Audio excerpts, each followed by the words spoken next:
Que maravilha estar na Tua presença, Senhor, no local que sabemos que o Senhor escolheu para que nos reuníssemos. Não nos prendemos, Senhor, a essas paredes, mas ao Teu cuidado de providenciar um local onde pudéssemos Te cultuar, como família na fé que o Senhor nos fez. Louvado seja o Teu nome, Senhor, que se preocupa conosco nos mínimos detalhes. Ó Deus, que a contemplação do Teu zelo para conosco nos motive a confiar mais e mais em Ti. E tire de nós toda a preocupação fútil e inútil que só demonstra a falta de fé. A começar de mim, Senhor. Livra-nos das preocupações, das ansiedades, de tudo quanto, única e exclusivamente por falta de fé, nós deixamos crescer no nosso interior. Mas à medida que o Senhor nos enche com a Tua fé santíssima, é expurgado de nós tudo que não Te louva, Senhor. Obrigado pelo privilégio de Te servir. Obrigado, Senhor, pelo imensurável decreto que nos fez Teus filhos. Oramos por essa comunidade do Alto das Pombas, Senhor. Por todos. Que os Teus eleitos sejam encontrados, Senhor. Que a Tua palavra os encontre, os chame, os atraia, os regenere, Senhor, para Ti. E que, como santificados, venhamos a viver em uma comunhão plena contigo e uns com os outros. Ajuda-nos a cumprir cabalmente, Senhor, o ministério que o Senhor, por Tua graça e vontade, entregou a cada um de nós. Que não venhamos a nos esconder, mas a combater o bom combate da fé. Movidos pelo amor, o Teu amor que nos constrói. Em nome de Jesus, amém e graças a Deus. Amém, irmãos?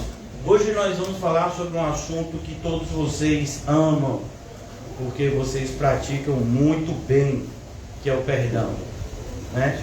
Todos vocês têm uma facilidade muito grande de perdoar. Uma tristeza que eu não tenha, né?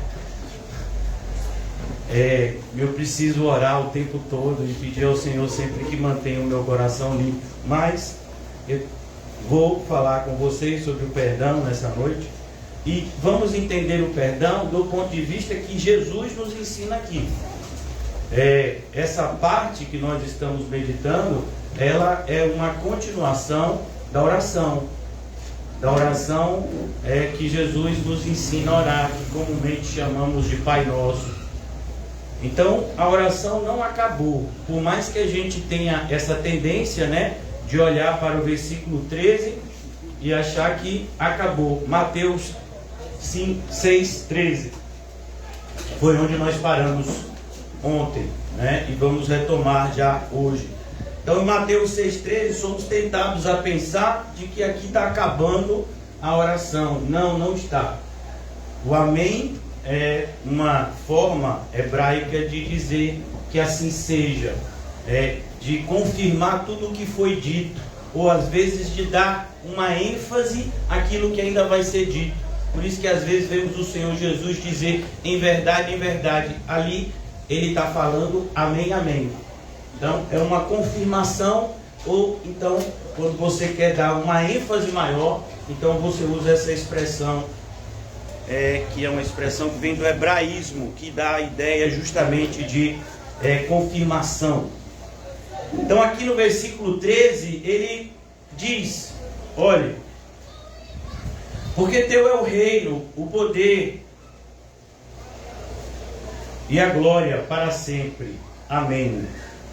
E aqui, logo no versículo 14, perceba que a continuidade da oração, porque se perdoardes aos homens as suas ofensas, também o vosso Pai Celestial vos perdoará a vós.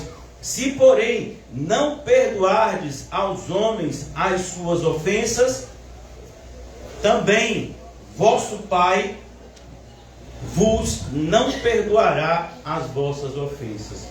E aqui nós vemos como é perigoso viver uma vida com o coração endurecido. E eu queria trabalhar com os irmãos alguns outros trechos da Bíblia que mostram que esse princípio está em toda a Bíblia. O primeiro deles está em Efésios, capítulo 4, versículo 32. Efésios 4, 32. Nós vamos lá.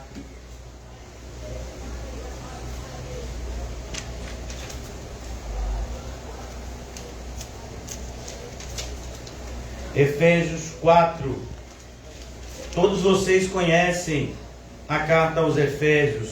Todos vocês conhecem a realidade da igreja de Éfeso.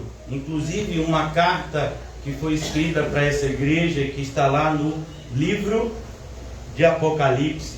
E qual é o assunto da carta? O esfriamento do amor. Nada esfria mais o nosso amor do que a falta do perdão. Perceba, não é o mal que as pessoas nos fazem que esfria o amor, é o fato de não perdoarmos esse mal. É o fato de nós deixarmos que o nosso coração permaneça sujo. E aquela sujeira, ela vai se acumulando e o amor vai se esfriando. Então, vemos isso de maneira muito clara na vida desses irmãos nossos do passado. Eles receberam essa carta com um intervalo de tempo bastante significativo entre essa carta do apóstolo Paulo e a carta que eles vão escrever, que o Senhor Jesus mandou para eles por intermédio do apóstolo João. Muitos anos separam uma carta da outra, mas é o mesmo grupo. É o mesmo grupo de irmãos, eles estão na mesma cidade, vivendo debaixo de uma realidade muito parecida. E aquilo que Paulo havia tratado aqui, nós vemos que eles não deram a atenção devida. Por isso que a constatação lá em Apocalipse, capítulo 2, se eu não me engano. Então aqui no capítulo 4 da carta aos Efésios, versículo 32, o apóstolo Paulo, ele fala sobre a santidade cristã, desde o versículo 17 desse capítulo 4, e o versículo que nós estamos meditando, 32, é a conclusão desse pensamento, desse raciocínio, desse ensinamento, que o cristão, ele vive em oposição ao mundo. Ele vive em oposição ao que se diria dos gentios. Quem são os gentios? Para a gente, cristão, é todo mundo que não é cristão. Como na época dos judeus. Quem era gentil? Todo mundo que não era judeu. Então o gentil era visto por exclusão. Tem o grupo judeu. E quem é gentil? Todo mundo que não é judeu. E a gente vê esse ensinamento lá na primeira carta de João. Sabemos que somos de Deus. E fora, todo mundo pertence ao maligno. Não, mas tem gente boa lá fora. Não, pode ter gente que aparenta ser boa. Então, nem toda árvore ruim aparenta ser ruim. Então, devemos tomar muito cuidado para não vivermos pela aparência, porque já nos foi dito que pela aparência a gente vai fazer péssimas escolhas. Então, aqui no versículo do capítulo 4, versículo 32, leio com vocês: antes, sede uns para com os outros benignos. Então, a ideia de benignidade, fazer o bem. E nós já falamos sobre isso. A árvore, ela produz o fruto que lhe é característico. Como assim, pastor?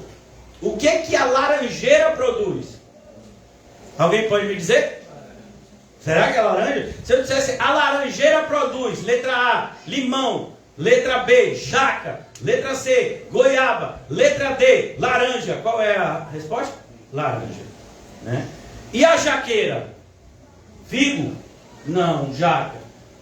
Pastor, o que o senhor quer dizer com isso? Cada árvore produz o que lhe é devido produzir, assim como cada um dá o que tem. O cristão teve o seu coração regenerado. Então, ainda que na sua velha natureza haja um desejo de fazer o mal, o desejo de fazer o bem pelo Espírito vai ser maior. Porque nós sabemos que o Espírito que habita em nós é mais poderoso do que o Espírito que age por intermédio do mundo. Então é preciso que nós entendamos. Cada um dá o que tem. Por isso que o cristão não paga o mal com o mal. O cristão paga o mal com o bem. E se o cristão recebeu o bem, ele paga com o bem também. Por que ele só paga com o bem? Porque ele só tem isso. O fruto do Espírito é amor, paz, alegria, bondade, benignidade. Então, fazer o bem. Antes, sede uns para com os outros benignos. Façam o bem.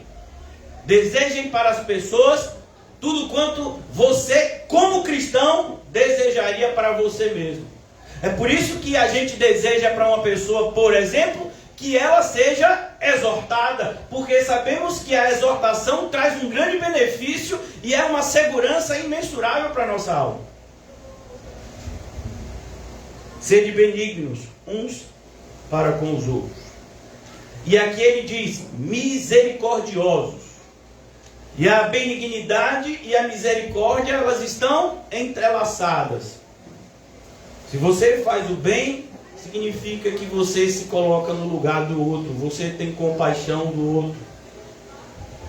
E como a gente demonstra isso do ponto de vista mais elevado? Por meio do perdão.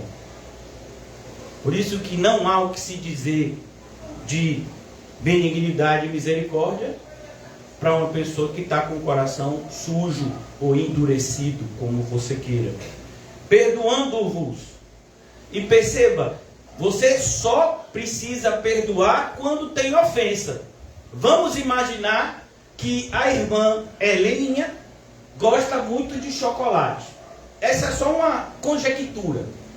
Então ela gosta muito de chocolate. Alguém chega aqui e dá para ela uma caixa de chocolate, né? Eu não sei, pode ser da Copenhague, pode ser, né, daquela Cacau Show, essas caixas de chocolate, né? Então, será que ela vai ter que perdoar a pessoa?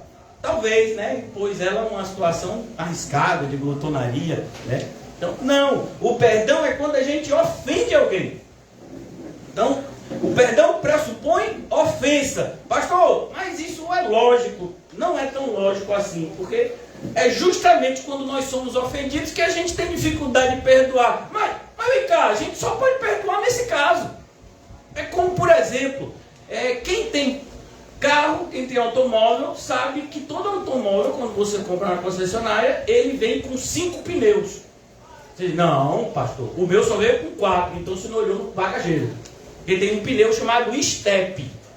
E qual é a função desse pneu? Se algum furar, você troca. E se furar 2, aí você chama o socorro, porque só tem um, né? Normalmente só tem um.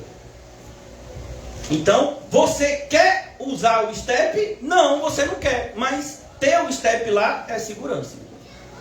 E quando é que você vai usar o step? Quando tiver algum problema com os pneus que você está rodando. Ninguém vai botar o step se os 4 pneus estão bons, né? Não tem necessidade nenhuma. Então a mesma coisa. Não tem o que se falar de perdão se ninguém te ofendeu. Por que isso? Porque a gente só reclama quando tem ofensa. Pastor, você não sabe, fulano falou isso de mim, fulano fez isso comigo, os políticos estão fazendo isso comigo, baixando meu salário, os políticos estão aumentando o imposto, e aí o dinheiro que já era pouco está ficando menor ainda. O que eu faço? Perdoa. Depois pode fazer até outras coisas, não sei, né? Dependendo do direcionamento em oração que Deus te dê, você faz outra coisa. Mas antes de tudo você tem que perdoar. Não pode estar com o coração sujo, mas nem com os políticos, nem com eles, né? Eles são pessoas. Mas eu só vejo eles pela televisão, mas são pessoas, viu? Eu te garanto. Eles não são desenho animado, são pessoas como nós. devemos perdoar essas pessoas. Qualquer pessoa que de alguma forma nos ofenda, e perceba, voluntariamente ou involuntariamente. Quantas vezes você já se sentiu ofendido e a pessoa que te ofendeu nem percebeu isso? Pastor, isso comigo nunca aconteceu. Eu acho que você não se atentou tanto assim. Então, às vezes você pode falar com o seu Edson, né? Eu estava tomando um cafezinho com ele ali na companhia dele, assim, estava bem agradável, né? Hoje a gente chegou cedo, eu e Matheus, eu falei um monte de coisa.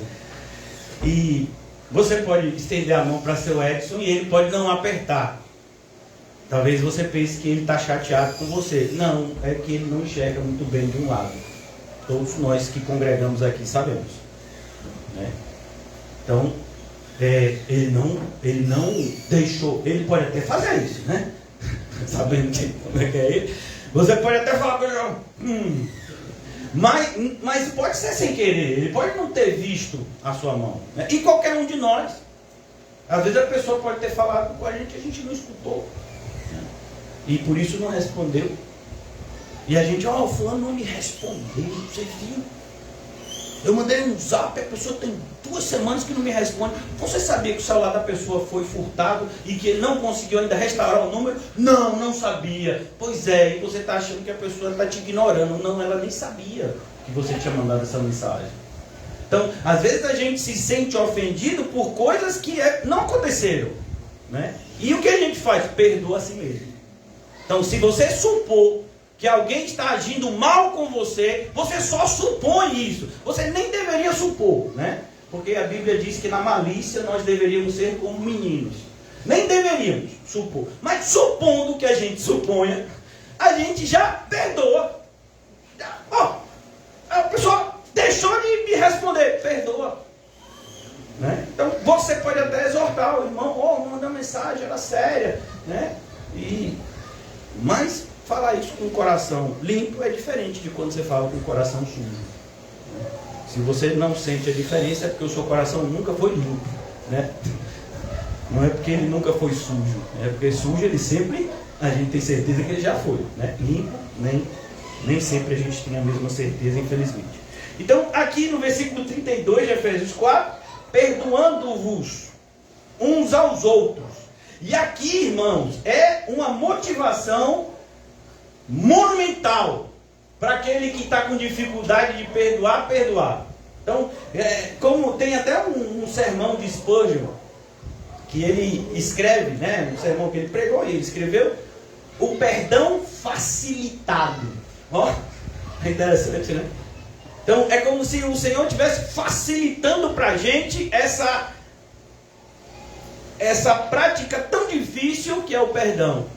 Como?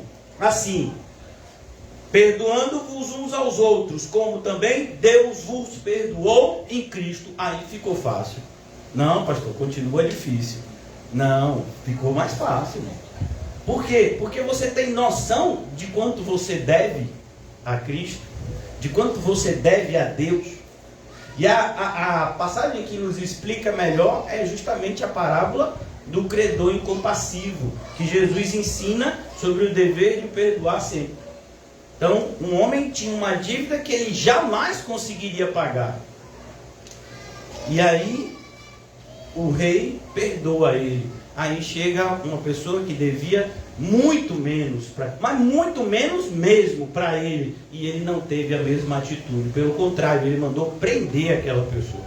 E o rei, sabendo disso, não gostou nada. E disse exatamente o princípio que a gente está lendo aqui e que a gente também está vendo lá em Mateus capítulo 6.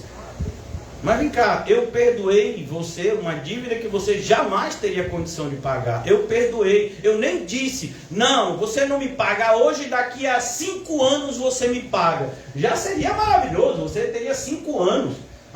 Mas daqui a 5 anos eu também não vou poder pagar. Pois é, mas pelo menos vai ter 5 anos. E ele disse, não, eu perdoo a sua dívida, ela deixa de existir.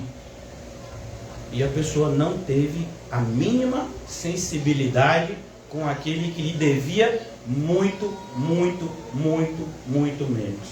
Então, quando o apóstolo Paulo escreve isso, é justamente para nos constranger mesmo. Vem cá, você não está perdoando 10, mas você devia 1 trilhão.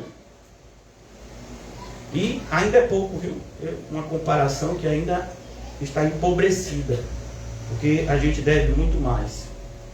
Olha, irmão, você procura fazer um cálculozinho assim por baixo, né? Vamos imaginar que você é como alguns dos irmãos aqui, que é quase um arcanjo. Eu não disse nem anjo, arcanjo, né? Então, como ser humano elevado espiritualmente, você não peca com ações, mas de vez em quando você tem um pensamento pecaminoso. E vamos imaginar que você é muito crente e que você só tem a ciência e a nossa própria prática de vida, né, nos mostra que milhares de pensamentos passam pela nossa mente todos os dias. Então vamos imaginar que desses milhares de pensamentos que você teve hoje, só 3 deles eram pecaminosos. Você é muito crente, você está num padrão assim, que daqui a pouco você avoa. Mas imagine, só 3. Quantos dias tem o ano? 365 dias. E se for bissexto, tem mais um. Pois é. Então, eu não sou muito bom de matemática, vou arredondar. Então, se são 365 dias e você 3 pecados por dia, só no pensamento, porque você é muito crente, você não age mais nenhum pecado por ação, só alguns pensamentos assim que não são corretos. Isso é um padrão, irmãos, que nem Paulo atingiu, só para você ter ideia. Mas vamos imaginar que você atingiu. Então, você tem mais ou menos cerca de 1000 pecados por ano. Eu tenho 44 anos, 44 mil pecados. Aí digamos que uma pessoa me ofendeu 40 vezes em uma semana. Pois é, mas Deus me perdoou 44 mil vezes. E tem uma coisa também, vamos imaginar, eu não sei se na escola de vocês é assim. Em algumas escolas, das minhas filhas é desse jeito, lá tem um negócio chamado de peso. Então às vezes você pode tirar 10 numa avaliação, 10 e 5 na outra, mas tem uma nota diferente, porque o peso de uma é menor do que o da outra, né? Uma vale mais do que a outra. Então, o que você quer dizer, pastor? A nossa ofensa a Deus representa um peso muito maior do que quando alguém nos ofende. Por quê? Porque quando alguém nos ofende, está ofendendo no mesmo patamar. Quando a gente recebe uma ofensa, vocês não praticam, né? Eu sei disso. Ninguém aqui ofende ninguém. Então, mas quando você é ofendido, é o mesmo nível. É alguém do mesmo nível que ofendeu você. Quando a gente ofende a Deus, é o mesmo nível? Não. Então vamos imaginar, é só imaginar, viu? Que é aquele 44 mil vezes 1 milhão. Então, não é Deval, matemática, não é Deval, não é Divan, né? Matemático expert sabe, 44 mil vezes 1 milhão é muito número, depois pergunte a ele. Ele sabe o número. Então, imagine, 44 bilhões você deve a Deus. E alguém, ele falou, ele fez algo com você 4 vezes no dia que lhe importunou. 44 milhões de vezes você... Irmãos, esse é um número de alguém quase, né, arrebatado em santidade. Não estou nem falando do padrão normal. Você entende como é o que Paulo está falando aqui? Deus te perdoou, você não vai perdoar, você está maluco? O que está acontecendo com você? Né? Então, eu vou fazer uma inversão para ficar claro, para ver como a gente muitas vezes a gente não usa o raciocínio como deveríamos para o bem. Vamos imaginar que haja um projeto de lei que diga que, em alguns países tem, viu?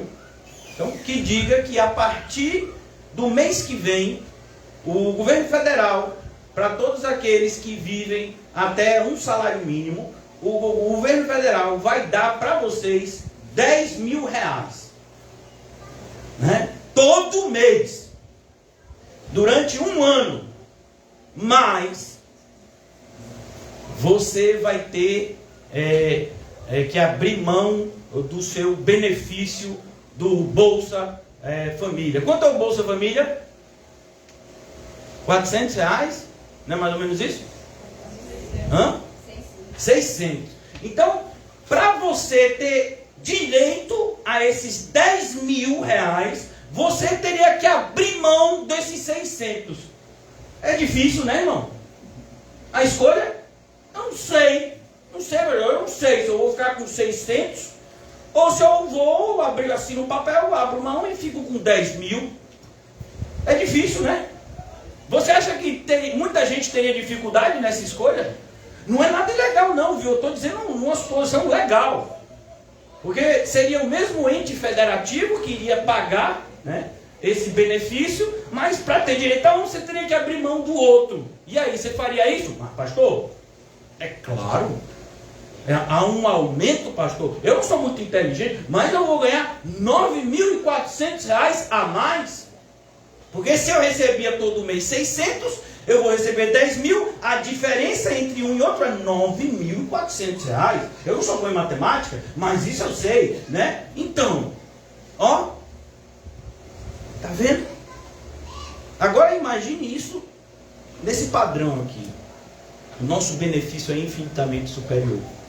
E a gente deixa de receber porque não quer perdoar uma ofensa. Não, pastor, mas o senhor não sabe o que fizeram. Ô, irmão, nem preciso, né? Eu não preciso saber. Por quê? Porque você tem que perdoar a si mesmo. E toda vez que você perdoar, ainda vai ser pouco. Não, pastor, a pessoa fez algo muito grave. Vamos imaginar algo assustador, né? Então, uma pessoa entra na sua casa e mata o seu filho. O que você tem que fazer? Perdoar. É fácil? Não, não é fácil. Seu filho morreu, o assassino continua vivo.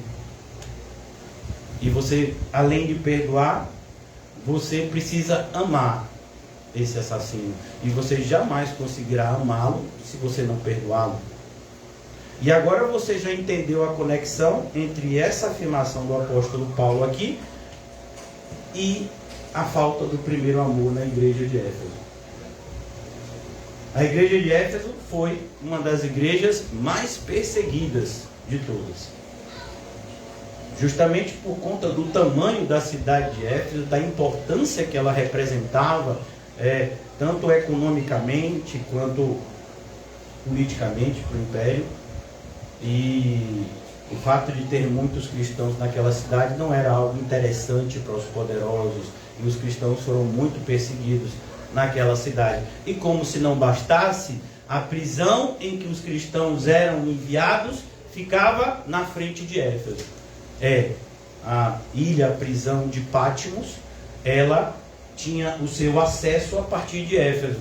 Era do porto de Éfeso que saía, né, a embarcação que levavam os prisioneiros até a prisão de Patmos. Agora imagine toda vez você passando pelo porto e vendo os seus irmãos e irmãs sofrendo,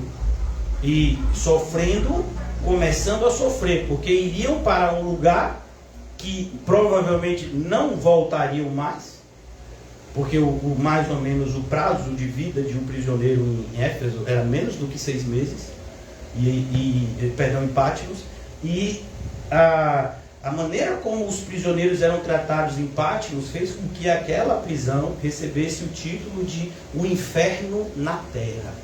Era assim que as pessoas chamavam a prisão de Patmos. Pois é, imagine, esses cristãos viram isso. E o que foi que fez com que eles perdessem o primeiro amor? Pois é, pastor, foi essa maldade? Não, foi a falta de perdão. Nós não temos nenhuma ingerência na maldade que alguém faça conosco, mas temos toda a ingerência no perdão que a gente dá às pessoas que nos ofendem. Percebeu? Então, perdoar é uma opção. Quer dizer, é uma opção, sabendo você das consequências do não perdoar, mas é uma opção, né? Então, que nós possamos entender como somos agraciados quando perdoamos. E eu nem estou falando da parte mais legal do perdão, que é a sensação de um coração limpo, que vê a Deus e se compraz com Ele, Mas eu estou falando do fato de você, quando não perdoar, significa que você está levando para todo lugar a pessoa que você não perdoou. Você imagine, a pessoa te fez algo de mal, e você vai no supermercado, ela está com você. Não está não, pastor, Deus me livre. Está no seu pensamento.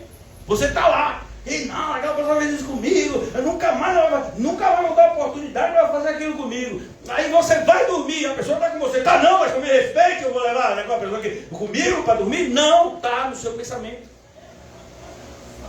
Aí você vai jogar bola, você vai botar falta e vai dar um chute na bola. Quem você lembra? Da pessoa. E a bola, a cara é a da pessoa. Você erra até o chute. Então, onde você vai, a pessoa vai. Por quê? Porque você não perdoou. Então, que atitude nécia o que não perdoa. Você precisa, eu e você precisamos urgentemente criar em nós o hábito de perdoar. Perdoar para você e para mim precisa ser um hábito. Por quê?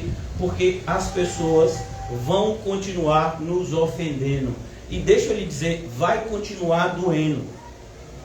Não tem ofensa que não doa. Não, mas eu sinto que às vezes Deus dá uma anestesia. Cuidado, né? Porque pode ser que você nem vivo esteja. Porque um dos grandes sinais que você está vivo é o quê? É que você sente dor. O outro não sente dor. Quem é que sente dor? Quem está vivo. Então, a gente sente sim, a gente sente tudo o que fazem com a gente. E é isso que faz com que o nosso perdão glorifique a Deus. O que a pessoa fez para mim, doeu muito em mim, mas eu perdoo. Isso glorifica a Deus.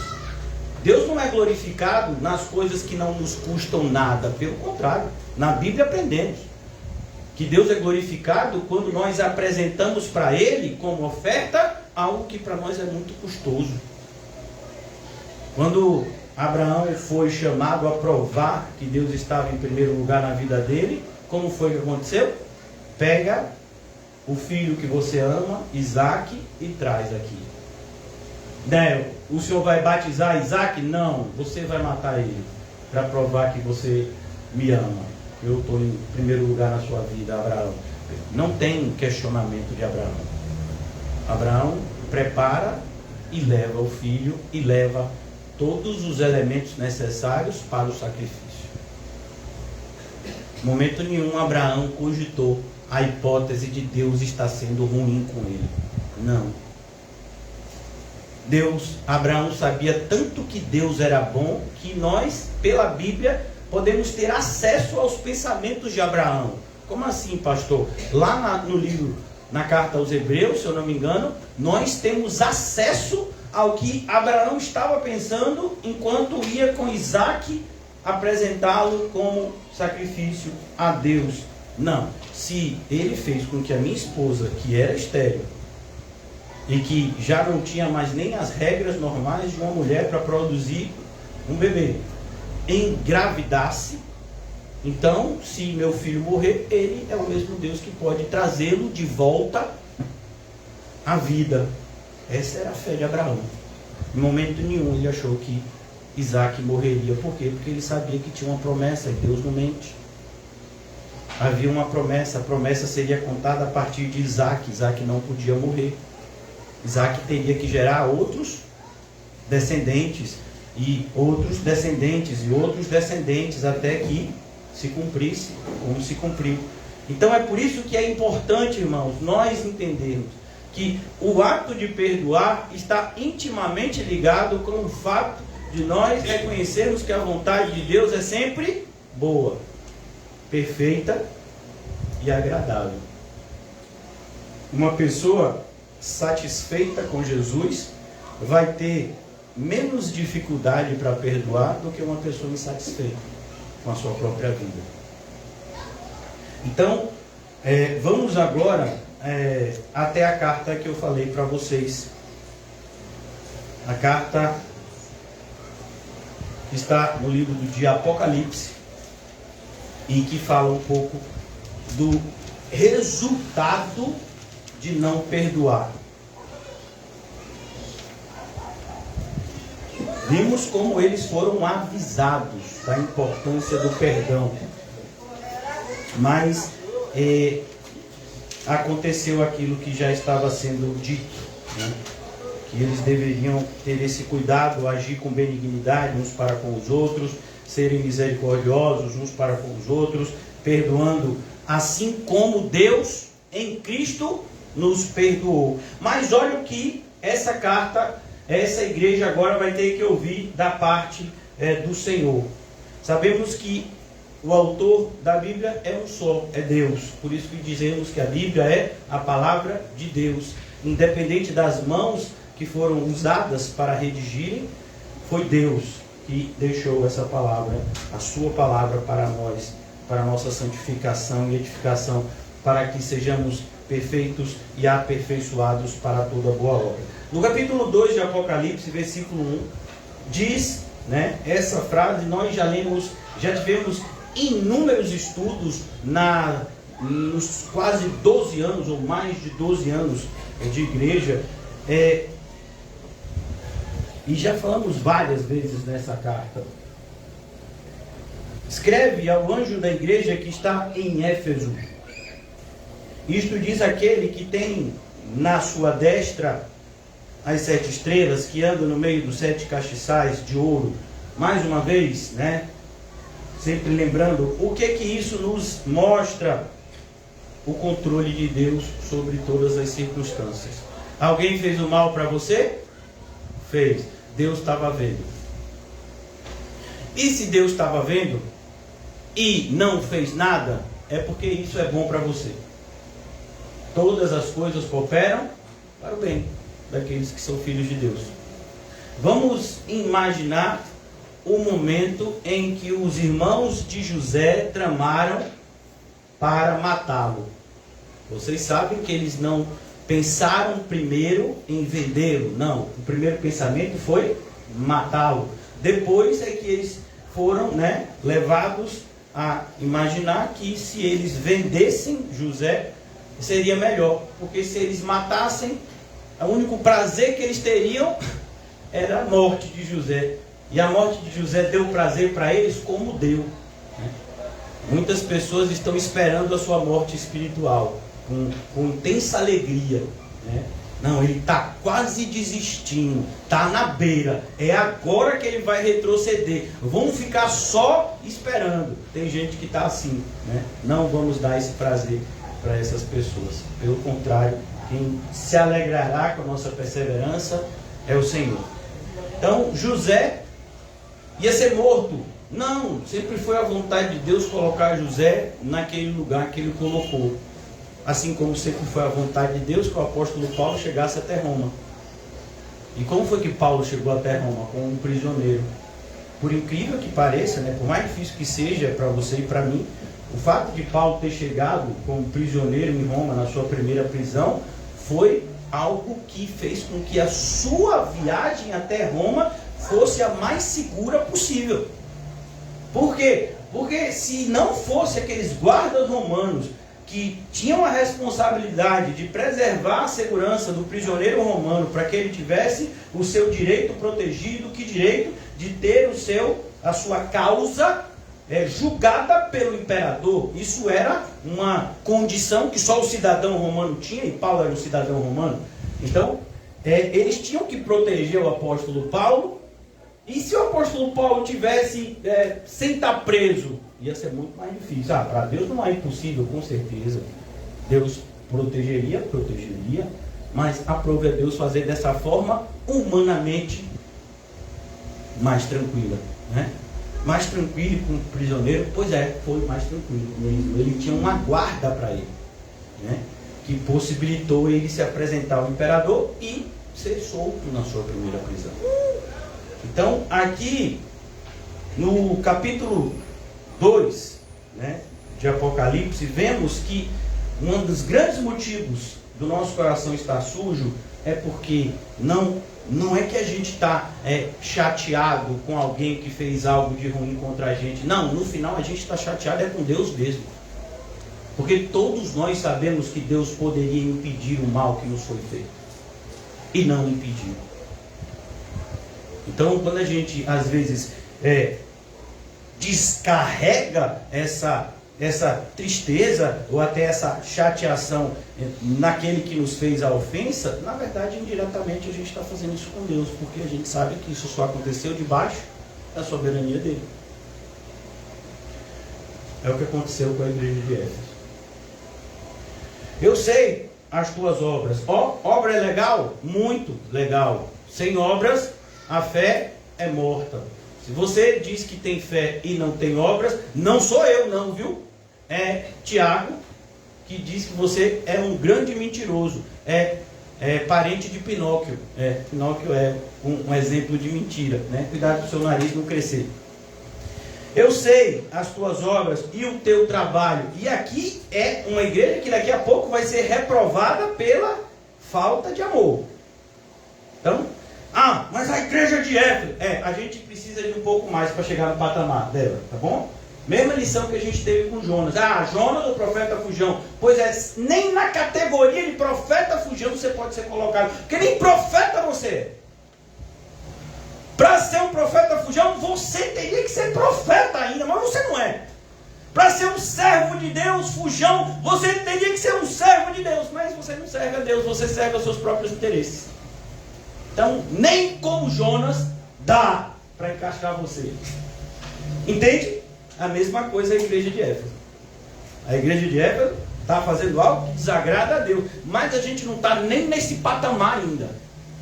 Para a gente conseguir chegar nesse patamar, tem que melhorar um pouco.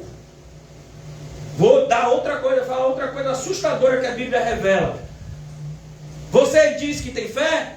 Tenho muita fé, mas não vejo nenhuma reverência a Deus, a casa de Deus, na sua vida. Não, mas eu tenho fé. Pois é, os demônios têm uma fé diferente da sua. Eles creem e tremem na presença de Deus. Os demônios creem e tremem. Então tem gente que para chegar no patamar de demônio tem que crescer ainda.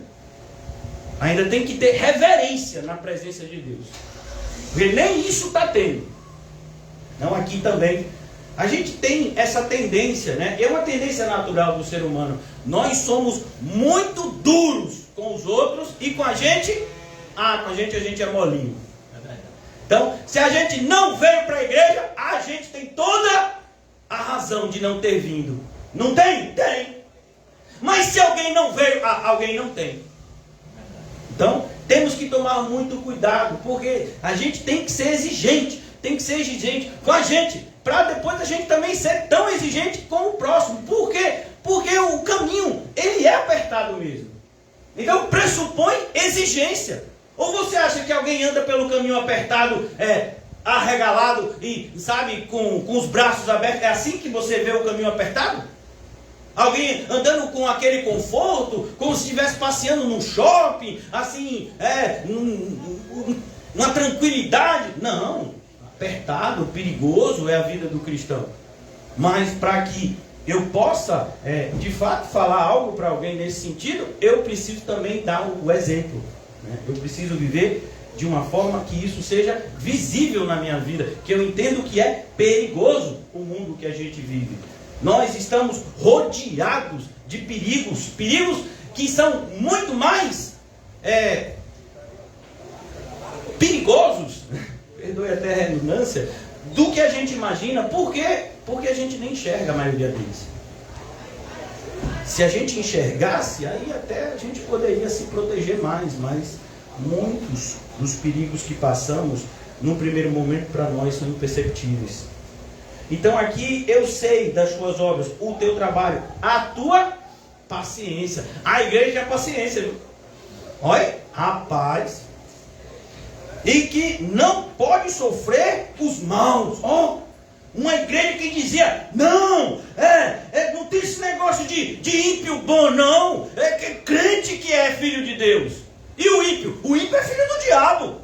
Não, mas isso está errado. Como você divide o mundo dessa forma? Mas não fui eu, foi Deus. Deus que dividiu o mundo assim, entre os que são dele e os que não são. Eu posso mudar isso? Posso. Mas aí eu vou ter que mentir.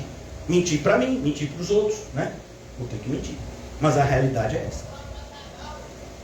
O crente crente é perfeito? De forma alguma. Mas o crente é filho de Deus. E Deus cuida dos seus filhos.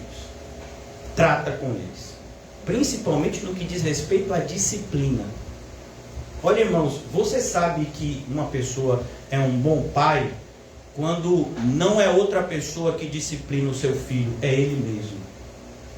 Ele está pouco se lixando para esse negócio de estatuto aí, né? Que só faz deixar as crianças achando que podem tudo e que os pais não podem mais nada. Não, ele entende, a responsabilidade de educar os meus filhos não é da escola, é minha. E se eu tiver que botar de castigo, eu boto. E se meu filho tiver 15 anos e eu achar que não tem condição de ter um celular, não vai ter. Não é um absurdo, não interessa. Então, é a responsabilidade do pai. Porque quem vai educar sou eu. Eu não preciso que ninguém bata. Não, ele fez alguma coisa errada, pode deixar, eu disciplino. Não vou passar a mão na cabeça dele não, porque se eu fizer isso, significa que eu não o amo. Pai que passa a mão na cabeça do filho, está fazendo o mal e não o bem. Uma das melhores coisas que a gente pode aprender é com o não. Não, isso não é para você. Não, você não vai fazer isso. Por quê? Porque eu não quero que você faça, porque isso não é bom, porque não é a vontade de Deus. Não é não. Aí eu acho interessante que vem os pedagogos, os psicólogos, mas a criança tem que entender o não. Então isso tem que valer para todo mundo. Imagine um pai explicando para o filho de 3 meses que não pode. Né? Que coisa bonita. O filho está entendendo tudo, né? Olha, você não pode fazer isso, meu filho. Olha, né? Não. Perceba que a gente vai ouvindo as coisas, né? E vai deixando entrar. Parece que essas pessoas sabem tudo que estão falando. Sabem de nada. Nem sabe. Se você estudasse um pouco, né, dessas áreas, você ia ver que nem entre eles se entendem. Psicologia, mais de 5 correntes diferentes umas das outras. Pedagogia, tem a pedagogia criacionista, tem a pedagogia desse jeito, não, aprende desse jeito, não, aprende assim, não, aprende... Nem eles se entendem. Aí vem o cristão e fica lá, né, querendo aprender com esse povo. Não, a gente tem a Bíblia. Então, quem é que vai educar os filhos? A gente. Mas vai chegar uma época que o mundo vai dizer que a gente não pode. Problema do mundo. Não tem nada a ver com ele. Então, cuidado. Não pode sofrer os maus. E não poder sofrer os maus, isso é bom, viu? A ideia aqui é de que você não fica neutro na injustiça. A ideia aqui é que você é sal. De que você é luz. Que a pessoa chega perto de você e sabe quem você é. Olha, irmãos, uma das coisas que mais falta na igreja, e eu tenho que abrir um parêntese aqui, é a identidade cristã. Pastor, o que é identidade? Identidade, irmãos, é o que te define. Vamos imaginar que alguma pessoa fale muito palavrão, mas a pessoa sabe que você é cristão e que você não gosta. E de que quando ela falou palavrão perto de você, você se levantou e saiu e foi para outro lugar. Ela não vai falar mais. Ou se ela falar, ela já sabe qual é a sua reação. Isso é identidade. A pessoa sabe que para se aproximar de você, tem limites. Tem coisas que você não admite. Por quê? Porque você é cristão. Só que a gente vive num mundo onde parece que a identidade das pessoas é fluida. Então assim, se alguma pessoa falar palavrão perto de mim, eu não suporto. Mas se essa pessoa for rica, aí eu suporto, porque é rica. Mas se essa pessoa trouxer algum tipo de vantagem para mim, aí eu tolero. Por quê? Porque é rica. Tem até um livro, né? E é interessante porque, como eu tenho falado para vocês, tudo isso que eu tenho falado para vocês, eu falo justamente com o contexto de como isso, que até no mundo é assustador, invade as igrejas como se fosse coisa boa. Tem um livro que é muito lido, best-seller, né? Que é maravilhoso, é O Vendedor Pitbull. É o nome do livro. O livro, ele traz uma ideia importada lá dos Estados Unidos, que é a ideia de moralidade líquida. Moralidade líquida seria o que dizer, uma frase que todos conhecem, alguém que já trabalhou no comércio, que como eu, que é assim: o cliente tem sempre razão. Não, não tem. Nem sempre o cliente tem razão. O cliente pode mentir, o cliente pode fazer uma série de coisas erradas, ele não tem sempre razão. O vendedor não tem que aceitar tudo que o cliente fala. Então imagine que o seu cliente é um homem muito corrupto. E ele diz: olha, eu vou te dar muito lucro, mas você vai ter que ser corrupto comigo. Não, ele não tem razão, né? Mas, de acordo com a moralidade líquida, você tem que agradar sempre. Então, essa pessoa supostamente teria razão. Por quê? Porque os fins justificam os meios. Por que o seu comércio está aberto? Porque eu sei que é lucro. Então, se você precisa vender, se o vendedor tem que vender, então ele tem que vender. E se é aquilo que apareceu, ele tem que fazer aquilo, porque senão ele não vai vender, e aí a loja vai fechar, e aí ele vai perder o emprego. Esse é o mundo. A igreja, as pessoas pensam mais ou menos assim. Não pode pregar o verdadeiro evangelho na sua essência. Por quê? Porque senão a igreja vai ficar vazia. Não, ela vai ficar mais do que vazia. Ela vai esvaziando. E aí vai chegar um momento que vai ter só o pastor. Então aí nem o pastor vai suportar. Então a gente vai ter que abrir mão de alguma coisa aqui, porque está estreito demais. Moral líquida invadindo a igreja. Nenhum mundo que tem um pouco de ética aceita. Mas os cristãos já aceitaram. Não, o importante é encher a igreja. Não importa como.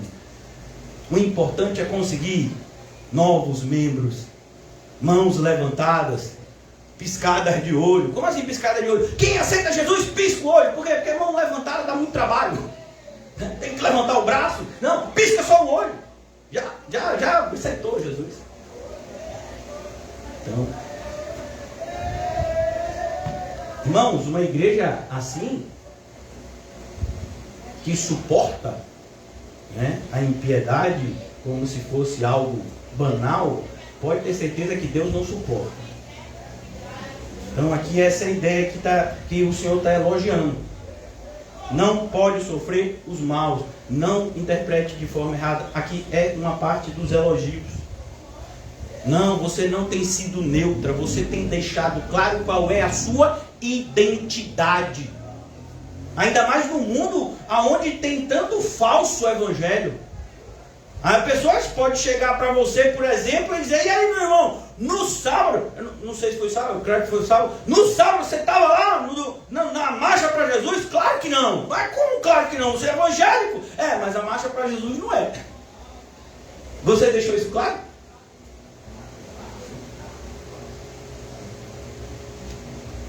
Então é muito perigoso. Puseste à prova os que dizem ser apóstolos e não são. Aqui também, ó. Um monte de gente dizendo: sou servo de Deus, sou enviado de Deus. Vamos ver? Porque o servo de Deus vive assim. Aí pega a referência, apóstolo Paulo. Referência, apóstolo Pedro. Referência, o próprio apóstolo João. Vocês não vivem. E eu nem estou falando da situação de ter andado com Jesus. Nem estou falando desse caso. Estou falando da prática mesmo, né? Como o apóstolo Paulo diz: tenho para mim que o Senhor colocou nós como apóstolos como a história do mundo.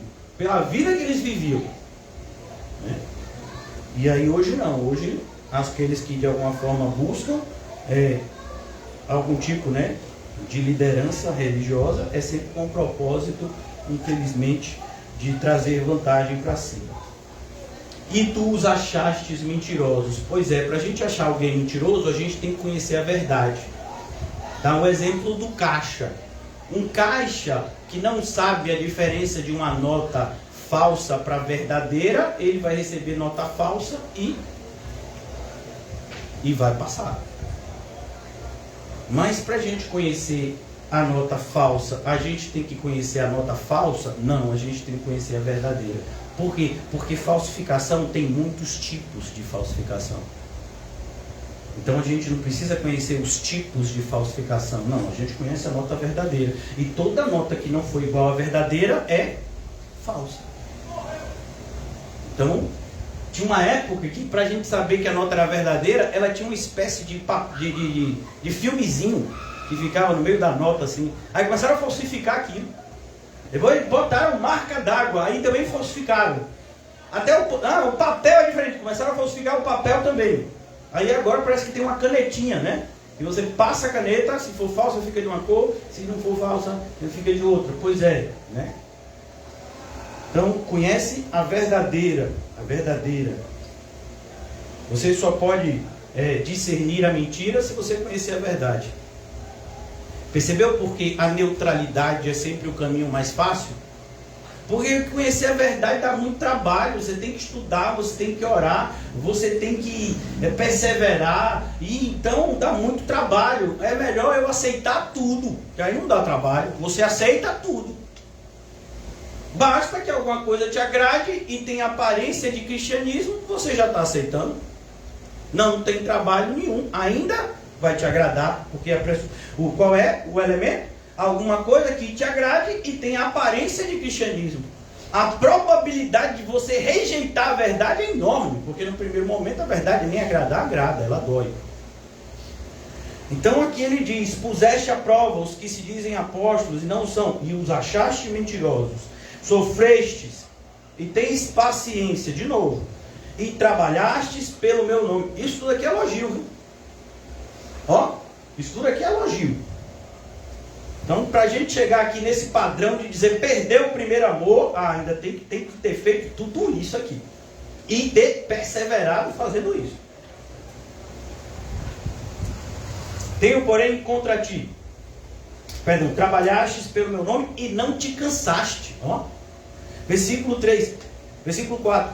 Tenho, porém, contra ti. Agora tem alguma coisa contra.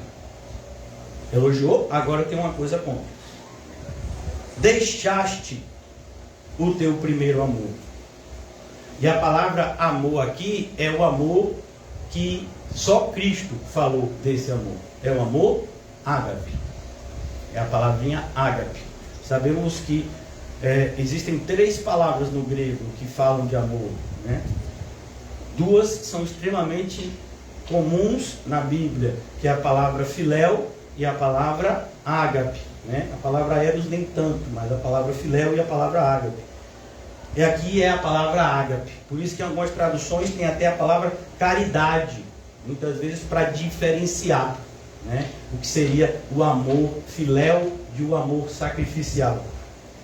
Então aqui ele diz: olha, tenho porém contra ti, você deixou o seu primeiro amor. Em algumas traduções você abandonou. E como foi que isso aconteceu? Quando você começou a deixar de perdoar. Você começou a deixar de perdoar. E aí você começou a achar ruim a sua vida. Por quê? Porque quando você não perdoa, o seu coração fica sujo. Quando o seu coração fica sujo, você não vê claramente a vontade de Deus. Quando você não vê claramente a vontade de Deus, as coisas passam a ser agora somente medidas pelas nossas sensações. Então tem coisa que a gente sente que é boa, tem coisa que a gente sente que é ruim. E na maioria das vezes as nossas sensações estão todas erradas. Então a gente começa a fazer escolhas cada vez piores. Por quê? Porque não perdoou, o coração sujou, não vê mais a vontade de Deus claramente e agora está no escuro. No escuro a gente só tropeça.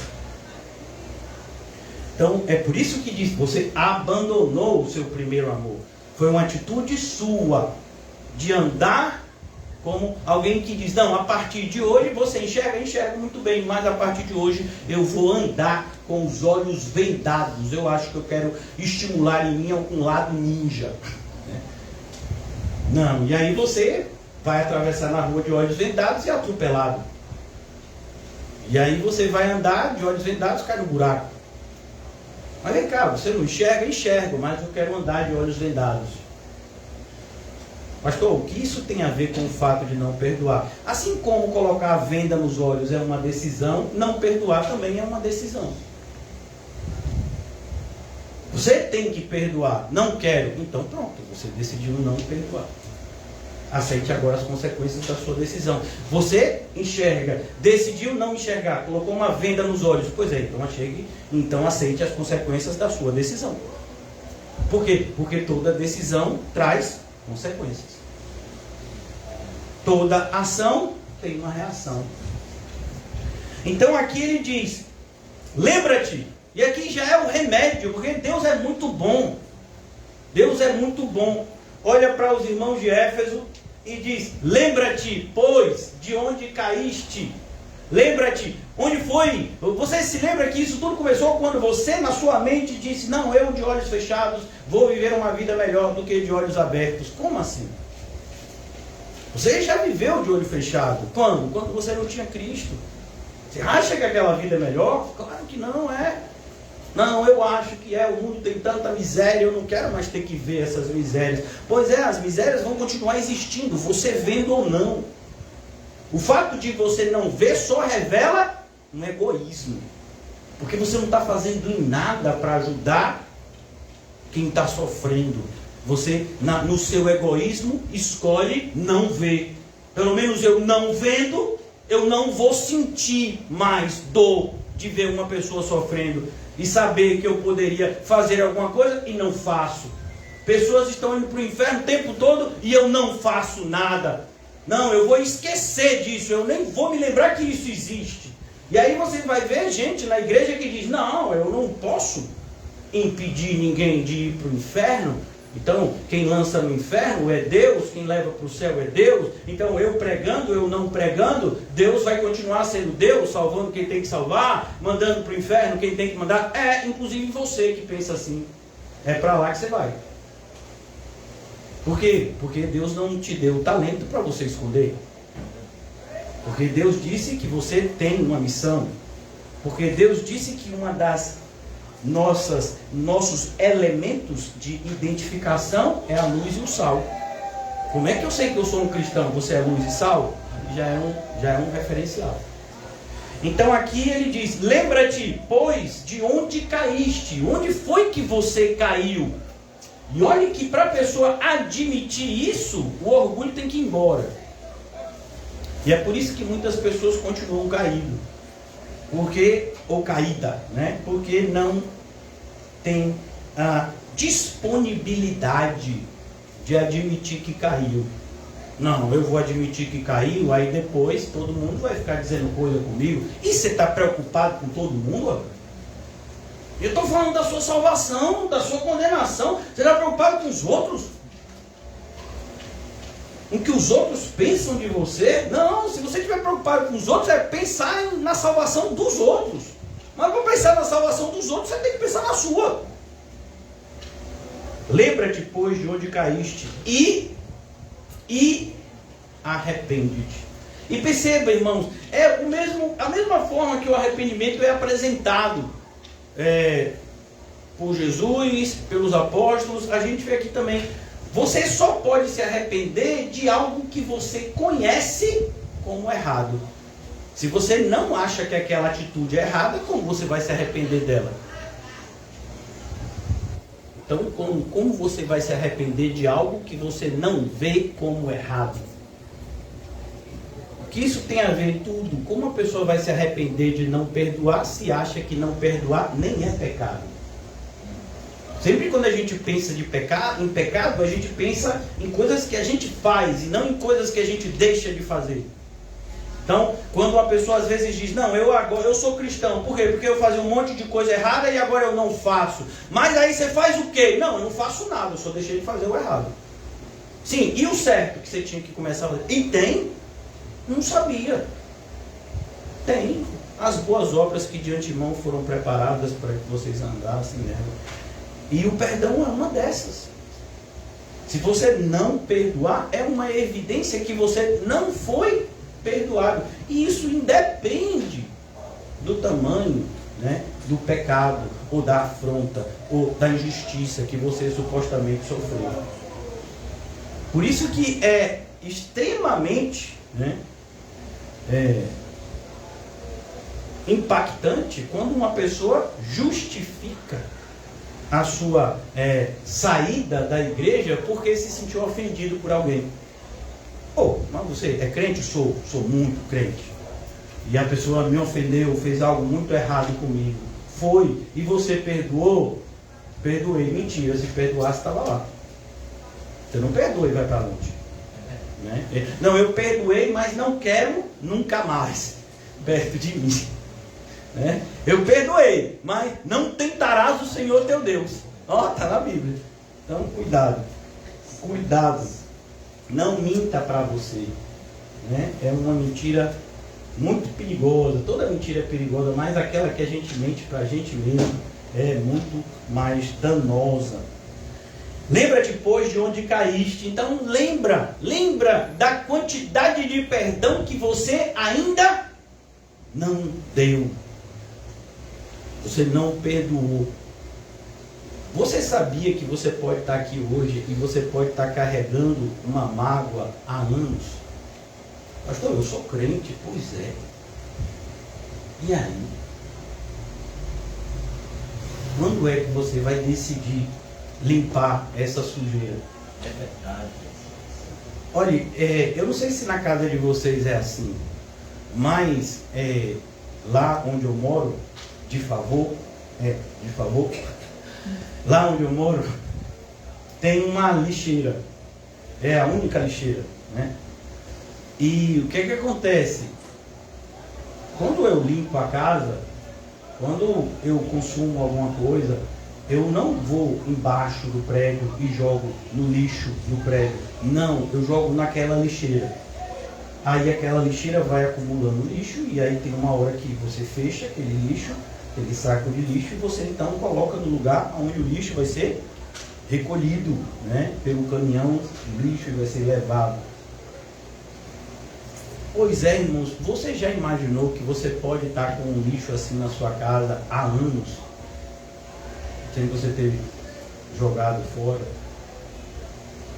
É assim a falta de... E eu estou supondo que somos crentes. Porque se não somos crentes, nem há o que se falar de perdão. Né? O incrédulo perdoa? Não, o incrédulo não perdoa. O incrédulo deixa para lá. E qual é a diferença de deixar para lá para perdoar? Toda. Porque deixar para lá é o seguinte: não, se eu ficar com isso aqui dentro, vai fazer mal para mim. Tem pesquisas científicas que dizem.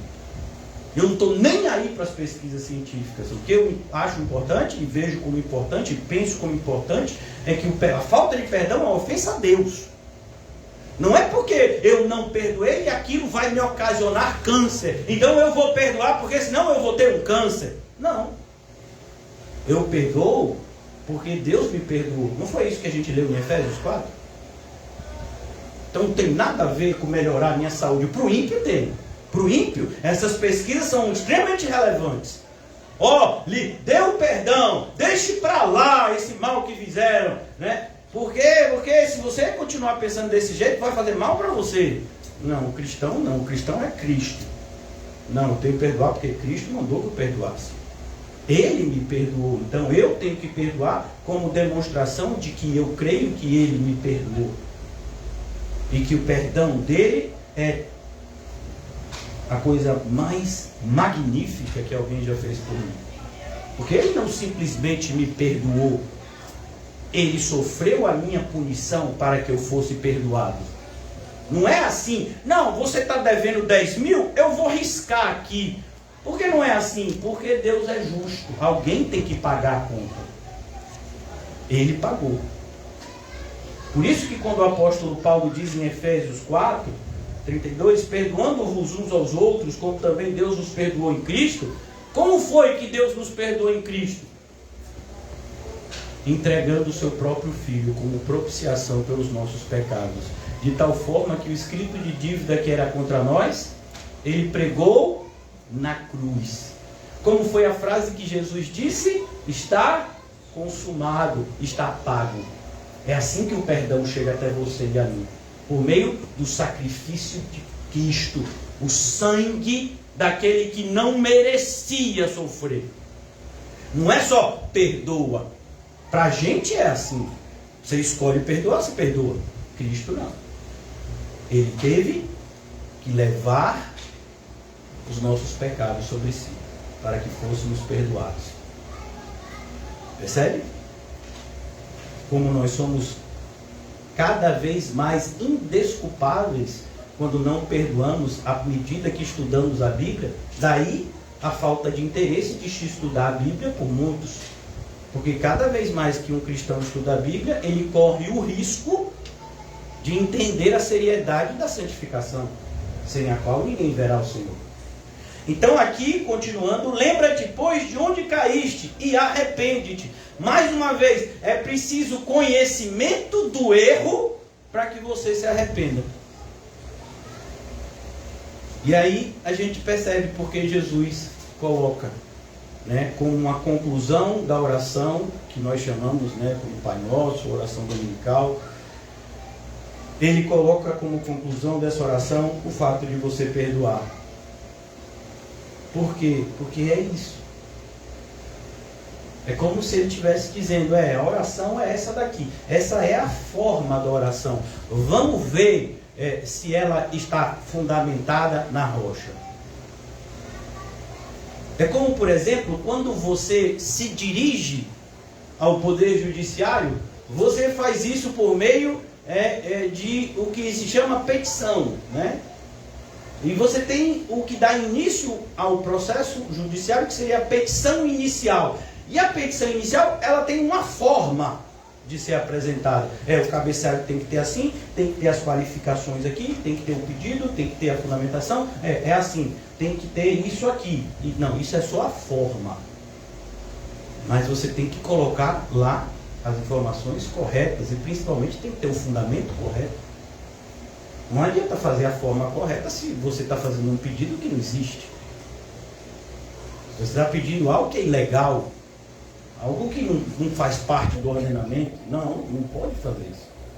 Não, mas a forma foi perfeita, sim, mas e aí? O que você está pedindo não existe. Né? O direito que você está pleiteando não existe. É como se alguém fizesse uma petição assim para o judiciário, né? E dissesse mais ou menos assim: olha, os meus vizinhos estão incomodando muito, eu queria que você mandasse os policiais virem aqui e matarem todo mundo. Pode isso? Está liberado?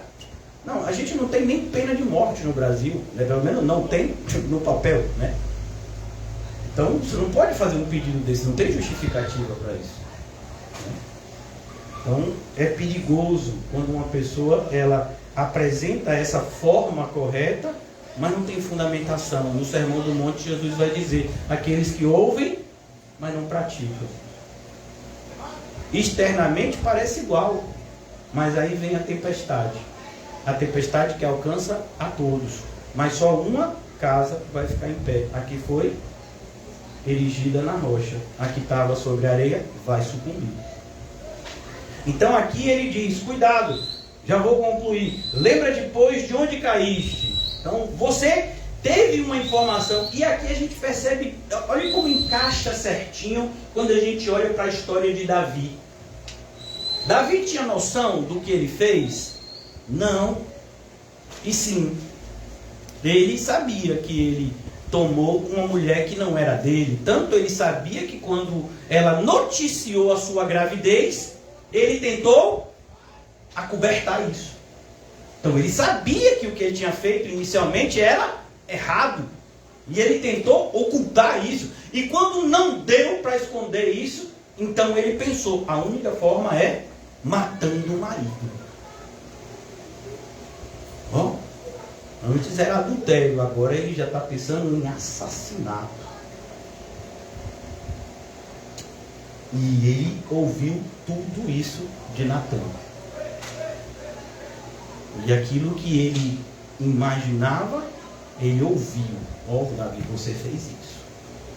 E ele sabia que esse tipo de atitude era tão desprezível, que quando Natan disse: o homem tinha um animal, o animal era tratado como da casa, o vizinho tinha muito mais, e aí o vizinho recebeu um convidado, o convidado não queria mexer no seu rebanho, foi lá, pegou o único animal que ele tinha, matou e ofereceu para o convidado, e ele ficou lá sem o animalzinho dele. Mas Davi se revoltou. Natan disse: essa pessoa é você, Davi. Você tinha várias esposas. Urias? Não, só tinha uma. E aí, por que você fez isso com ele? E aí caiu uma ficha. Ele lembrou de onde ele caiu. Será que a gente já se lembrou disso? Porque aqui há uma coisa assim muito séria, né? E muito importante. Porque se a gente nem lembrou de onde caiu, talvez a gente ainda esteja caído e nem saiba.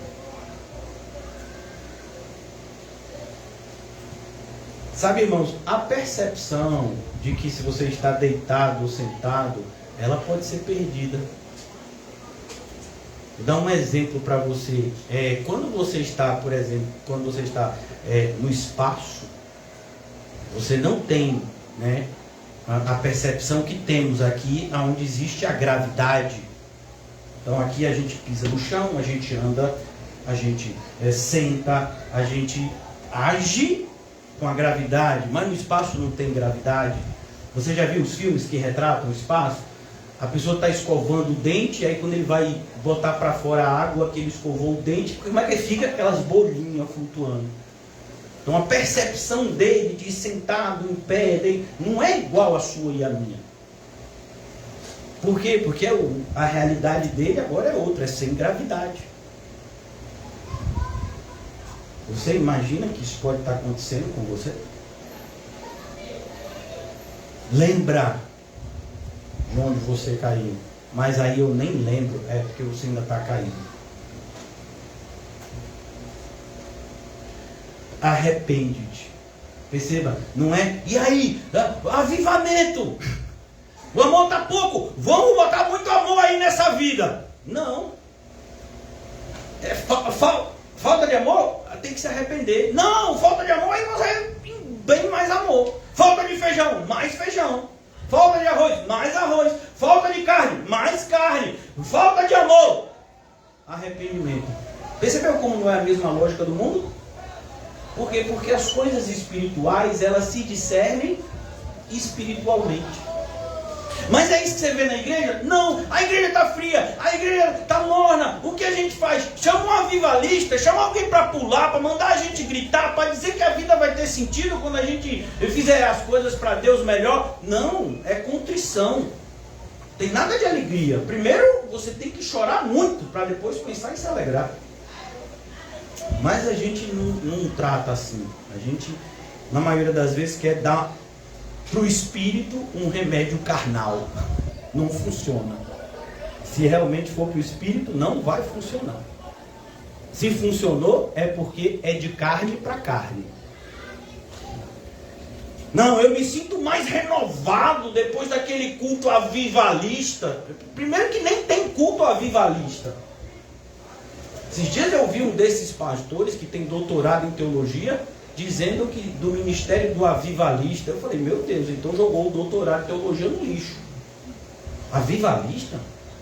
Né? E nem a denominação dele prega desse jeito, mas ele estava pregando assim. Então lembra de onde caíste. Arrepende-te e pratica, ou volta à prática, as primeiras obras. Mais uma vez, pare de querer dizer que você é crente lá dentro, porque se você não é crente do lado de fora, com certeza dentro é que você não é. Então pode acontecer de você aparentar algo que não está lá dentro, mas nunca vai acontecer de você ter Jesus dentro de você e todo mundo que está do lado de fora não sabe. Não, pastor, pode sim. Então aí você vai ter que dizer que Jesus é mentiroso. Não, eu nunca diria isso de Jesus, mas é o que você está dizendo. Porque foi Jesus que disse, ninguém coloca uma lâmpada, ninguém acende uma lâmpada para escondê-la. Pelo contrário, coloca no lugar mais alto da casa, para que o máximo de pessoas veja. Então, se você está dizendo que você tem o cristianismo correto lá dentro, mesmo que ninguém veja isso de você, olha o que eu falei no meio da pregação, a identidade cristã. A sua identidade está secreta, né? Não pode estar secreta. Todo mundo tem que saber que você é crente. E não só pelo que você fala, principalmente pelo que você faz. Porque falar não é tão difícil quanto fazer. Fazer pressupõe conhecer para fazer. Muitas vezes você só conhece e para você já basta. Por quê? Porque fazer dá trabalho. Vamos imaginar, você está no YouTube, né? Porque agora todo mundo sabe tudo, né? É só você ver no YouTube. Então vamos imaginar que você viu no YouTube como se levanta uma parede. Amém?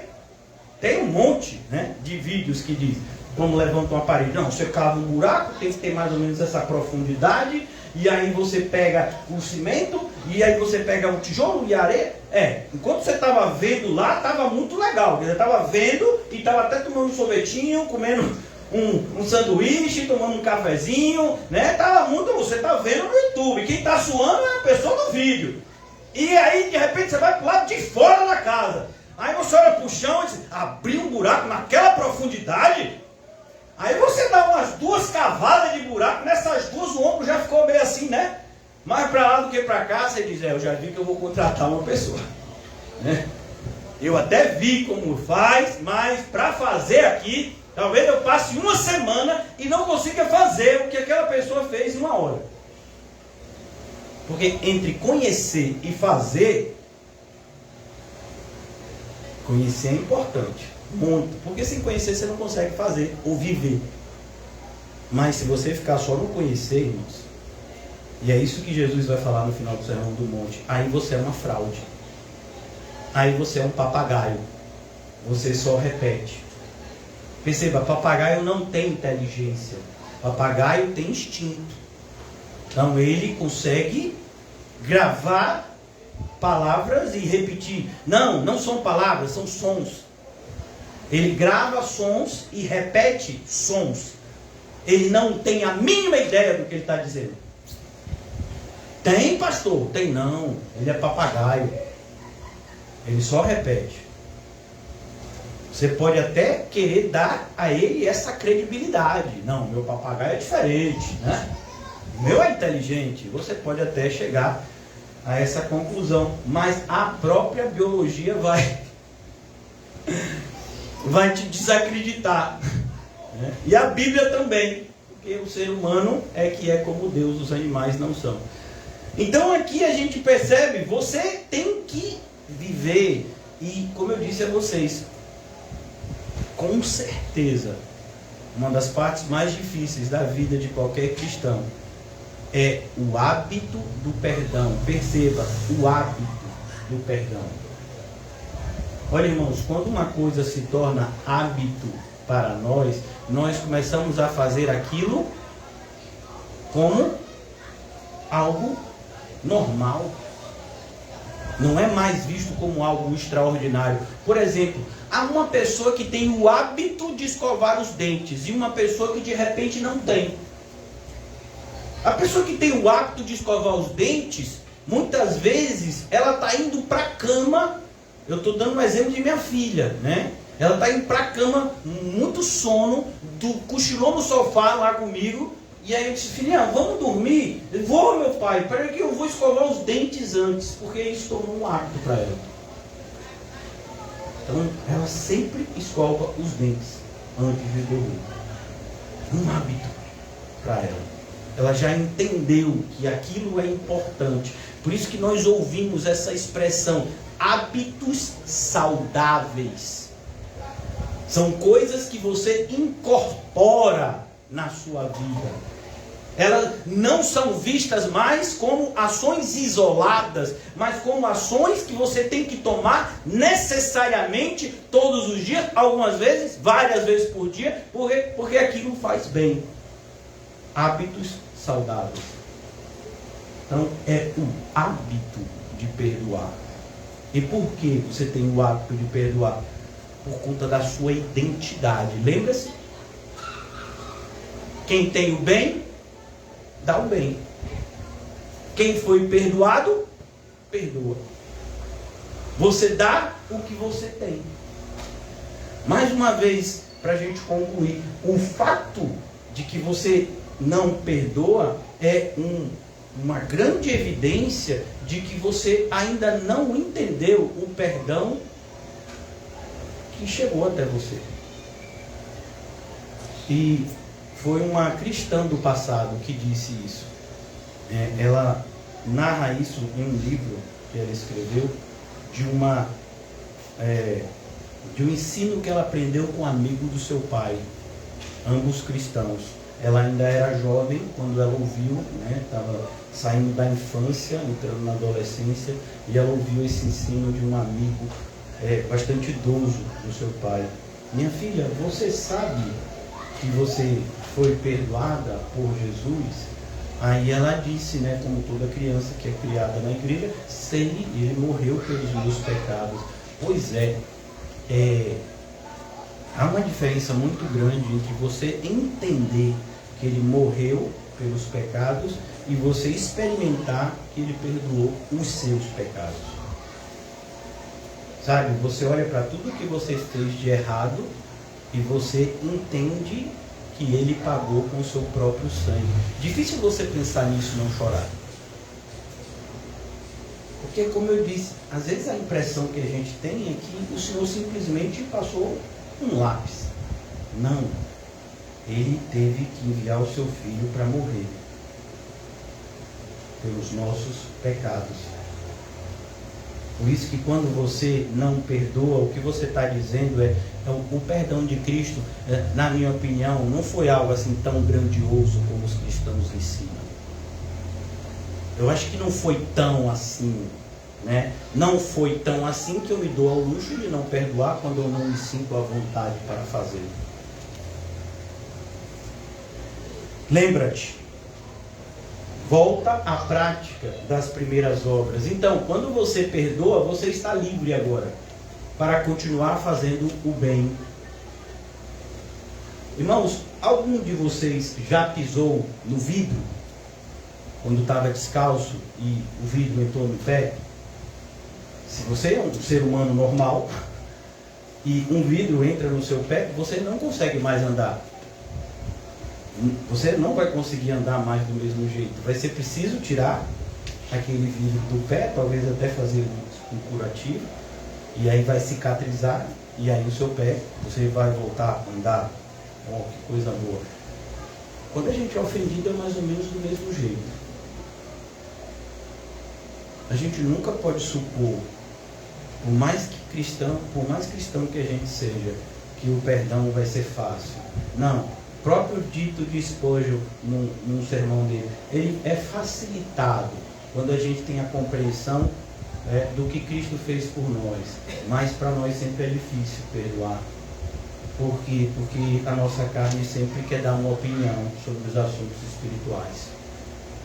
Nada melhor do que calar a nossa carne por meio da ocupação santa. É impressionante, irmãos, que você não vai conseguir fazer o mal e o bem ao mesmo tempo. Se você está fazendo mal, você não vai conseguir fazer o bem. Se você estiver fazendo bem, você não vai ser tentado para fazer o mal, porque você já vai estar ocupado fazendo bem. Então, quando nós estamos agora sendo impulsionados a viver uma vida distante do amor cristão, é porque o nosso coração está inclinado à prática daquilo que não deveria estar. Lembra-te, pois, de onde caíste, arrepende-te e pratica as primeiras obras. Quando não, brevemente a te virei e tirarei do seu lugar o teu castiçal, se não te arrependeres. Perceba, tem sempre consequência. E o que Jesus está falando aqui é muito duro. Ele está dizendo, se é para ficar vivendo da forma errada, então eu fecho a igreja. Não, mas não pode fechar a igreja. Pode, o dono pode. Ele pode. A gente não pode, mas ele pode. Mas ele fecharia a igreja, claro, se a gente estiver fazendo coisas erradas aqui dentro. E pior, se a gente estiver fazendo coisas erradas e nem percebendo. E pior, a gente está fazendo coisas erradas e achando que estamos fazendo coisas certas. Então ele fecha. Lembra de Malaquias? Foi assim. Então, concluindo ainda que em Apocalipse ele diz, porém, Você se aborrece das obras dos nicolaítas, as quais eu também aborreço. E olha que coisa interessante. Uma das maiores evidências que você ama a verdade é que você odeia a mentira. Você odeia a mentira. Você não suporta ela. Você e a mentira não tem nada a ver. Você e a mentira é como tentar respirar debaixo d'água. Você não consegue. Então, o cristão, ele não é assim, eu não posso mentir. Não, eu não quero mentir, porque eu não suporto a ideia de mentir. Eu não suporto a ideia de fraudar o Evangelho do Senhor Jesus. Esse pensamento não desce. Isso é um cristão, teve o seu coração trocado. Ele é uma nova criatura. Perceba, ele não é perfeito. Ele vai ser ainda tentado em muitos aspectos da sua vida, mas ele foi mudado. Então agora ele ama o que Jesus ama e ele odeia o que Jesus odeia. As práticas erradas, Jesus odeia. Não devemos carregar em nós ou nutrir em nós qualquer tipo de entendimento de um Jesus que aceita tudo tranquilamente. Não. Tem coisas que o cristão nem chega perto. Tem determinadas atitudes ímpias que o cristão passa longe. Não, mas me chamaram e eu não vou. Eu não vou dar nenhum exemplo aqui para os adultos, por conta que a gente tem crianças, mas se chamarem você para determinados ambientes, você vai só porque te chamaram? Sabendo da prática que essas pessoas cometem nesses ambientes? Claro que você não vai. Porque isso não faz parte mais da sua identidade. Você tem nojo daquilo. Mas a gente não vê essa atitude assim dos cristãos hoje. Porque a gente vê uma permissividade que beira, né, a apostasia. Não tolerar as coisas com facilidade. Por exemplo, o fato da gente falar sistematicamente, né, o que a Bíblia afirma, que com as pessoas que se dizem irmãos não se associem, parece que isso só incentiva essa prática em alguns. Quanto mais a gente repete, eu repito, né, do púlpito, mais pessoas se sentem estimuladas a esse tipo de prática. Não, já que o pastor falou que não é para eu me associar, me reunir, bater papo com quem é falso cristão, eu vou fazer mesmo. Como se isso estivesse ofendendo a mim. A mim não. Está ofendendo a Deus. Isso vai trazer prejuízo a você. E a gente repete, e o sentimento é esse mesmo. Não quero nem saber. Mas não é comigo. É a Bíblia que diz. Mas não é desse jeito. Então me diga qual é. Você vai ter que mentir para mudar o que está escrito. Porque especificamente essa parte é literal. Então, aqui ele diz, aborrece as obras dos nicolaítas, as quais eu também aborreço. Mas o original é, eu odeio mesmo. Em algumas traduções, né, o tradutor quer amenizar. Versículo 7. Quem tem ouvidos, ouça. Desde aquela época. O que significa essa expressão? Pois eu já sei que a maioria das pessoas que ouvirem, não ouvirão. Não, pastor, mas isso não tem nem sentido, essa sua frase não tem lógica. Eles ouviram, ouviram, mas não ouvirão. Mas eles ouviram como? Eles ouviram com o ouvido, mas aquilo não entrou no coração deles. É o que a gente diria, entrou pelo ouvido, saiu pelo outro. Não permaneceu, não foi guardado como precioso no seu coração. Guardei a tua palavra no coração para não pecar contra ti. Não. Entrou pelo ouvido, saiu pelo outro. Quem tem ouvidos, ouça o que o Espírito diz às igrejas. Ao que vencer, dar-lhe-ei a comer a árvore da vida. E é interessante, irmãos, porque quando a gente ouve falar da árvore da vida, é sempre importante lembrar que é como se a árvore da vida, aquela que foi colocada no jardim do Éden, e é importante você desvincular uma ideia meio que mitológica de que o céu vai ser uma espécie de jardim do Éden. Não vai. O céu é o céu. O jardim do Éden foi o jardim do Éden. São coisas diferentes, né? Para você não fazer confusão. Mas lá no jardim do Éden, o Senhor colocou a árvore da vida e ele deu uma ordem positiva, né, para Adão. Olha, você vai comer dessa árvore e você vai viver para sempre. Você não vai morrer.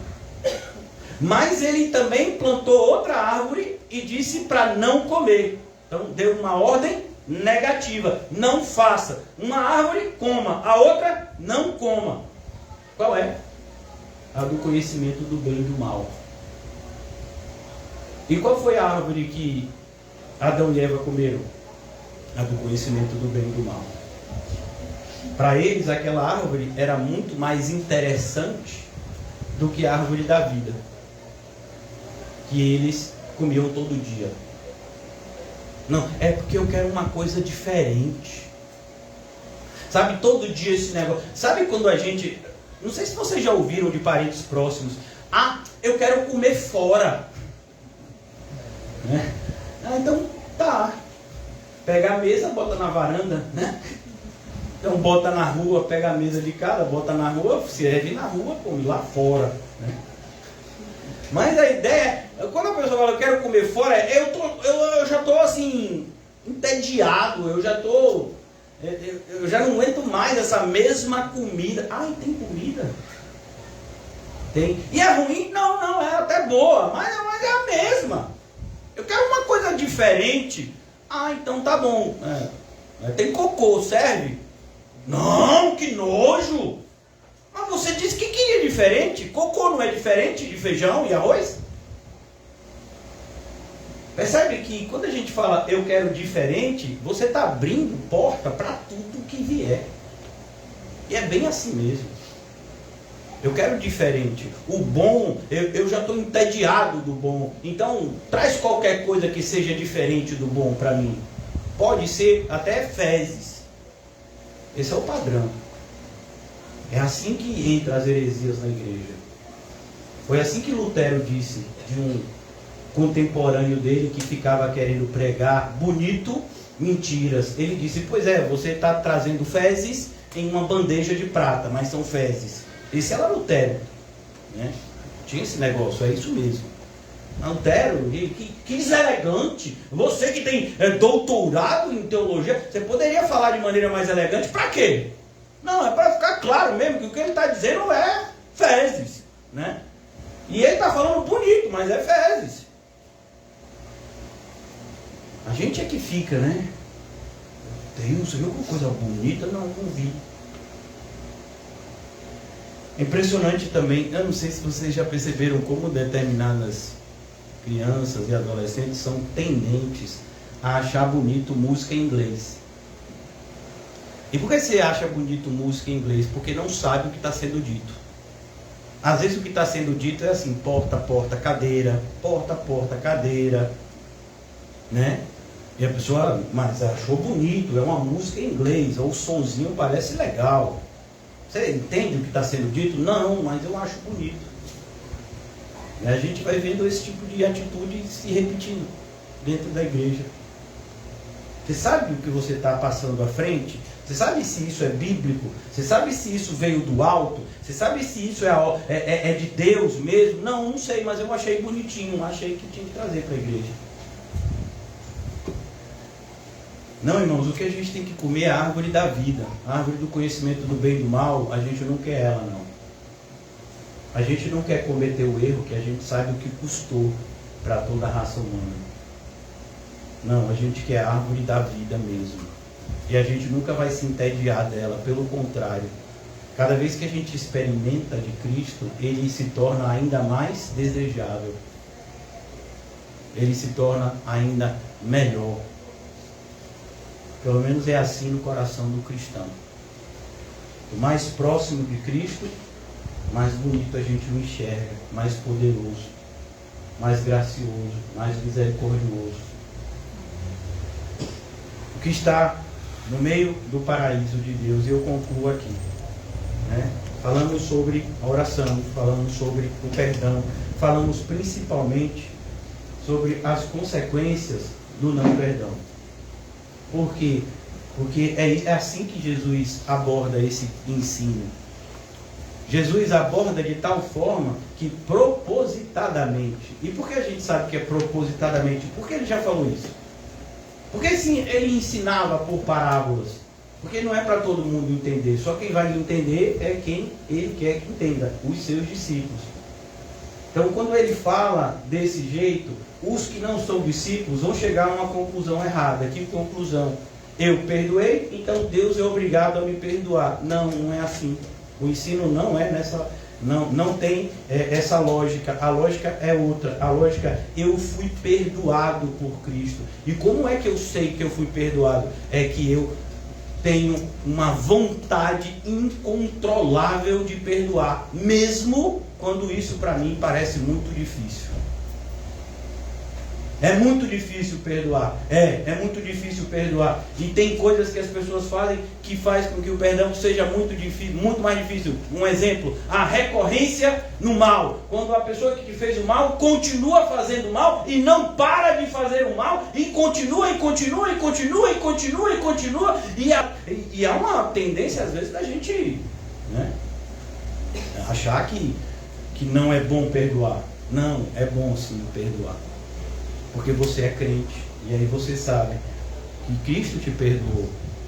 Então você tem esse desejo incontrolável de perdoar. E quando você sentir que está muito difícil perdoar, o que você vai fazer? Você vai orar. Para quê? Para que o Senhor te ajude a perdoar, porque você tem muito desejo de ter o seu coração limpo por meio do perdão.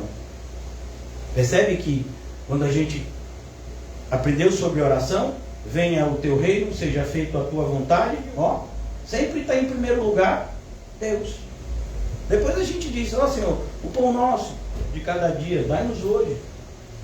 Senhor, perdoa as nossas dívidas como perdoamos os nossos devedores. Senhor, não nos deixe cair em tentação. Senhor, livra-nos do maligno, Senhor. Mas antes a gente disse, venha o teu reino, seja feita a tua vontade, assim na terra como no céu.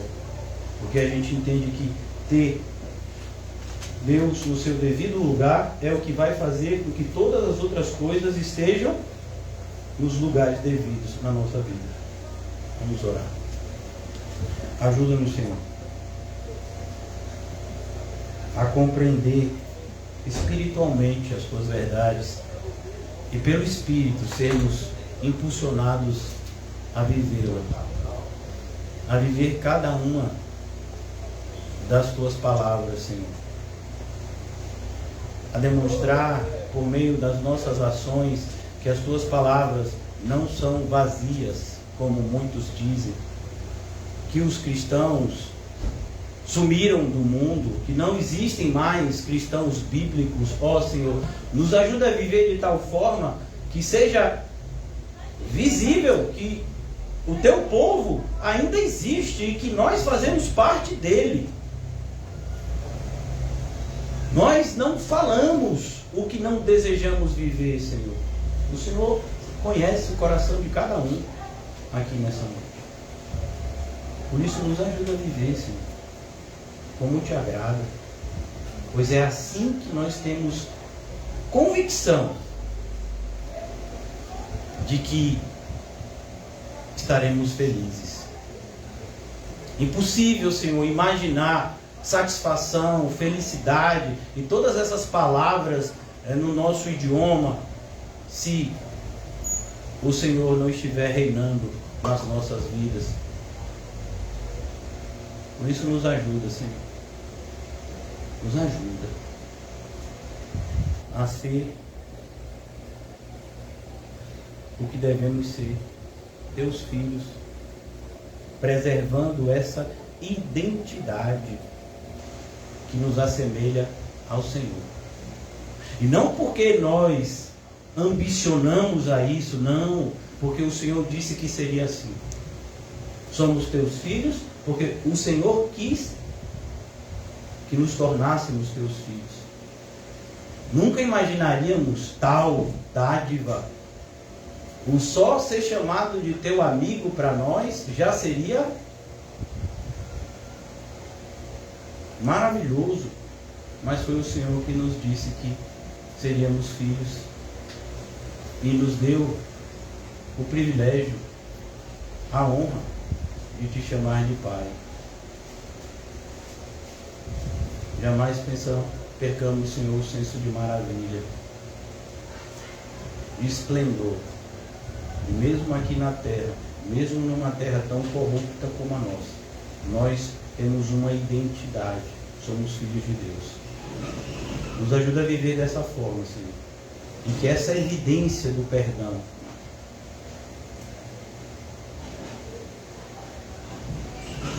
seja facilmente perceptível por meio do nosso comportamento perdoador, tratando bem a todos, mesmo aqueles que nos ofendem com as maiores ofensas, com as maiores traições, afrontas.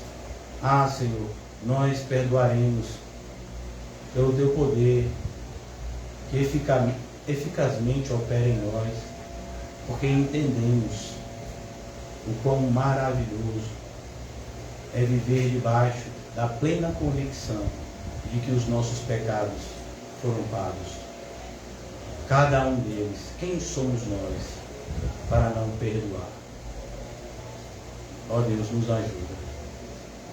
Em nome de Jesus. Amém e graças a Deus.